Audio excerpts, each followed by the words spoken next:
Gente, eu vim falar de Marlene Matos. Mas antes eu queria contar uma história. Numa escola particular que eu estudei, éramos 3 alunos pretos na sala. Um garoto que era hétero, eu gay e uma garota. Os 3 começaram na mesma situação, sendo excluídos, e isso nos unia. Mas é horrível ser excluído, e quando você é criança, você não entende o que tem por trás daquilo tudo. Ainda mais na década de 90. Então é óbvio que a gente tentava fazer amizade com as pessoas que se destacavam pra fazer parte da nata daquela sala. Eu e a menina, a gente não conseguia isso. A gente não era super CDF a ponto de negociar, olha, seja meu amigo que eu te dou cola. Mas o garoto era muito bom na educação física, principalmente no futebol. E aí ele foi abraçado pelos meninos que faziam parte da nata dessa sala. E deixou de ser excluído. Aí só continuamos excluídos, eu e a menina. E onde é que eu quero chegar com essa história? Todo mundo ali naquela sala fazia bullying racista comigo e com a menina. E com o garoto não fazia mais. Por quê? O garoto se juntou com os meninos. E existe pirâmide social até numa sala com um monte de adolescente. E são os meninos que estão no topo, os meninos brancos. E aí, uma vez que esses meninos brancos trouxeram esse menino preto pra eles,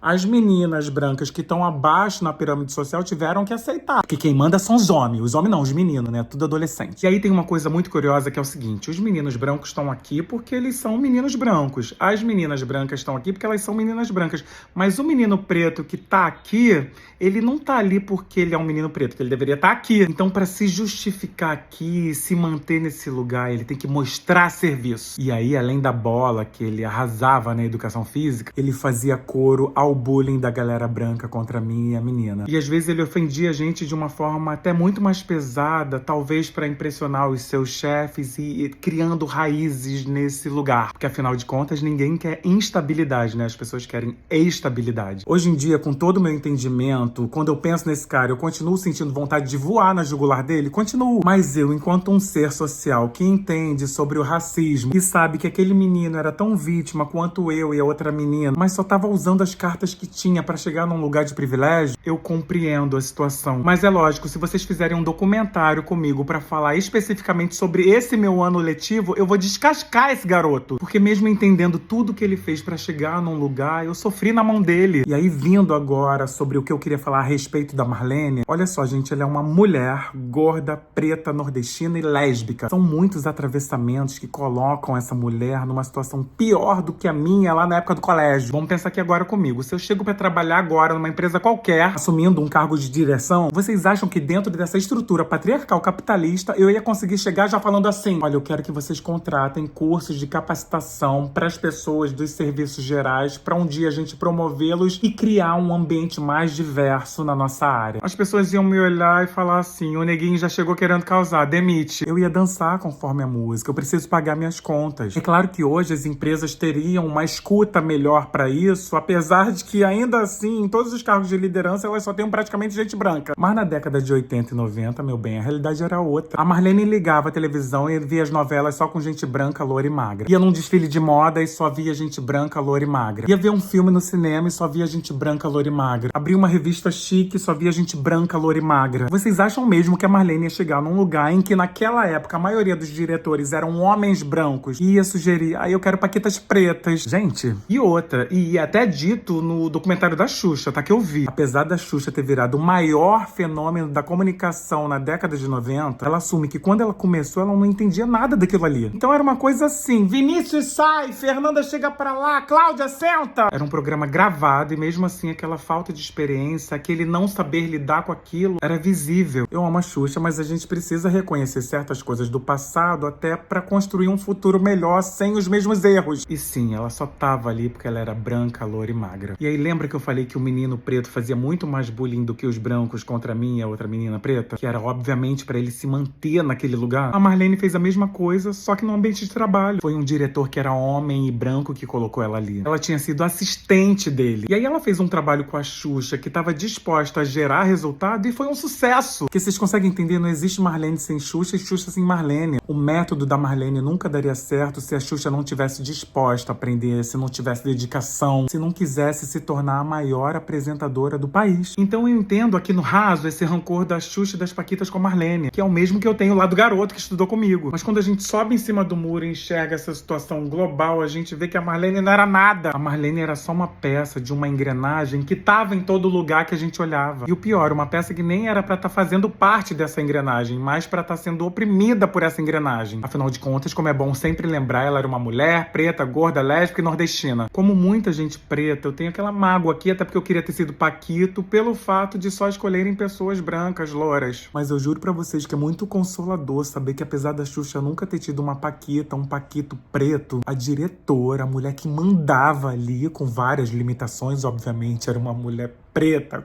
gorda, nordestina e lésbica. Então o que eu queria pedir nesse vídeo aqui? Xuxa e Paquitas, Paquitos, todo mundo entendam a Marlene. Ela precisava seguir a cartilha. Me incomodou tanto ver vocês em briga, sabe? Por meio do documentário das Paquitas, eu vi que o que a Marlene podia fazer, o que era da alçada dela, ela fazia. Ó, ela demitiu os homens que assediavam as Paquitas. Ela não usou do poder dela para tentar impedir as ex-Paquitas que saíram como traíras de trabalhar na emissora como atrizes. As ex-Paquitas, inclusive, voltaram em alguns programas para fazer homenagem pra Xuxa. Teve um trecho do documentário que as ex-Paquitas comentaram que a Marlene pedia para tirar a roupa para ver se elas estavam gordas. E, gente, nenhuma delas falou que rolou uma mão aqui, uma mão ali. É horrível o motivo? É horrível o motivo, mas só era mesmo para saber se estava gorda. Ela não brigou com as Paquitas que usaram a marca Paquitas para se apresentar em festas nostalgia. A Marlene podia ter tocado zaralho com elas, como muitos homens fazem. Mas vocês conseguem entender, a partir disso tudo que eu falei, que não é muito pessoal, mas profissional mesmo? Ela foi muito mais chata e carrasca do que qualquer pessoa branca que pudesse ocupar o lugar dela. Mas eu compreendo isso nela, assim como eu compreendo a raiva de vocês sobre ela. Bom, eu acabei de ver, isso me atravessou num lugar, eu tô falando aqui de prima, nem sei se eu tô fechando porta, mas é isso, eu amo a Xuxa, mas eu também não posso deixar de acolher essa mulher preta, gorda, lésbica e nordestina que a nossa sociedade adora chutar lá pra baixo. Então, Xuxa, Paquitas e Marlene, vocês topam jantar comigo? Eu tenho tanto pra falar com vocês. Aí, fiquem tranquilas, apesar de parecer, eu não vim ao mundo pra promover a discórdia, mas a concórdia. A gente vai chorar, vai rir, vai sair se amando e isso vai ser mais um episódio pro documentário de vocês. Vocês topam?